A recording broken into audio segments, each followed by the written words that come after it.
大家好啊，李家個 Ivan 啊，大家有冇留意樓盤咁啊？最近咧喺香港咧兩個好熱嘅盤咧，一個叫做喺古洞嘅叫 Park Citycon 啦，同埋呢個喺西九近呢個南昌荔枝角之間嗰個區域嘅一個叫做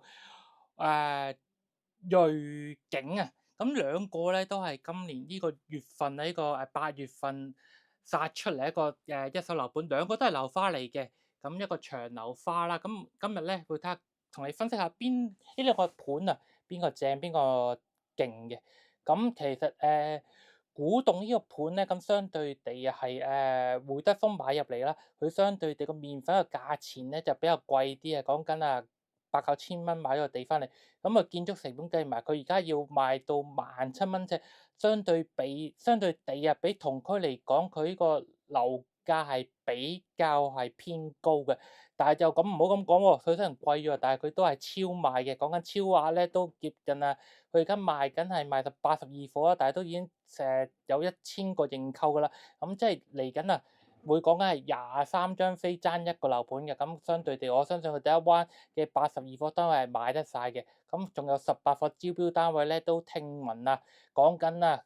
成交價都講喺度23,000蚊買到平台嘅特色單位嘅，咁呢18間咧都相信同埋佢第一批嘅貨咧都係會預備係沽清㗎啦，咁所以大家對古洞嘅單位都唔可以低估佢嘅，古洞真係唔值得低估嘅，同埋佢近地鐵站嘅，咁就相對地嘅點解要買個盤咧？因為佢係近地鐵站啦，但係個地鐵站係相對地咧都唔係快起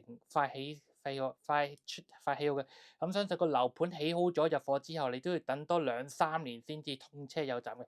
咁古洞有咩好啊？佢古洞站連接翻佢而家新起嗰條嘅鐵路就係去錦上路嘅，而錦上路啊嘅上蓋嗰個物業個盤今日都好勁啊，連續炒上炒，講緊升值咗2%嘅，咁都好勁啊！咁呢個錦上路站點解佢咁吸引咧？錦上路古洞都係咁嘅，因為佢會遲啲接駁翻去九龍塘嘅，咁即係話由古洞去翻九龍塘出金鐘，其實係一條線可以你唔出閘咧，其實係可以係只要轉車咧係去到金鐘添啊，係非常之方便嘅。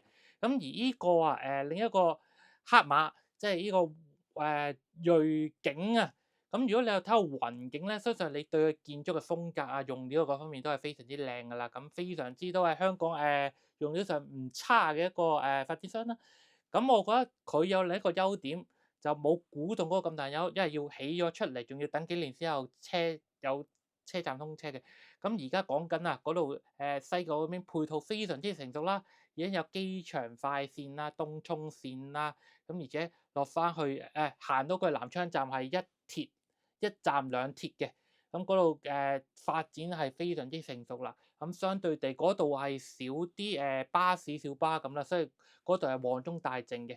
咁同埋點解而家我比較睇好啲咧，係呢個荔枝角嘅一個瑞景嘅，因為佢講緊啊，佢嗰個而家賣緊102貨啦，咁相對地都係賣頭浸，其實都係賣咗好少啫，都係頭幾個 percent 嘅一個樓盤勾到出嚟賣。咁最正我覺得佢係嗰個17萬平方尺嘅一個大約兩個至兩個半足球場大嘅會所啊。咁會所咁大有咩好處啊？咁佢停車場一定唔細啦。咁停車場大，即係喺嗰度，如果你要買一個平嘅單位，都係講緊17、16蚊尺起步，咁仲買埋車位。咁如果佢會所係講緊17萬尺，咁佢個停車場都非常之大啦。咁唔知大家會唔會未見過去睇過雲景咧？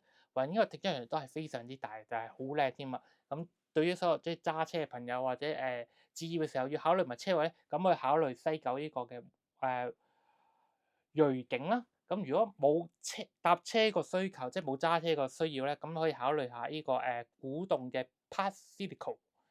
咁啊，睇下用家係點啊，即係如果揸車咁同埋揸車咁就方便啦。你如果由南昌嗰邊去翻啟德，可以經呢個中九龍幹線啦，咁其實好方便，可能講緊都係15分鐘過啟德。咁嗰度有咩好咧？有稅務大樓啦，同埋有呢個體育園啦，同埋有 Airside 同埋雙子匯，仲有天晒天 Mall。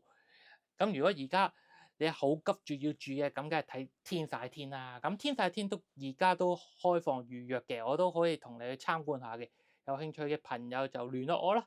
咁下面嗰個有我嘅聯絡噶啦。咁有機會我哋下次再見啦。咁下條片見，拜拜。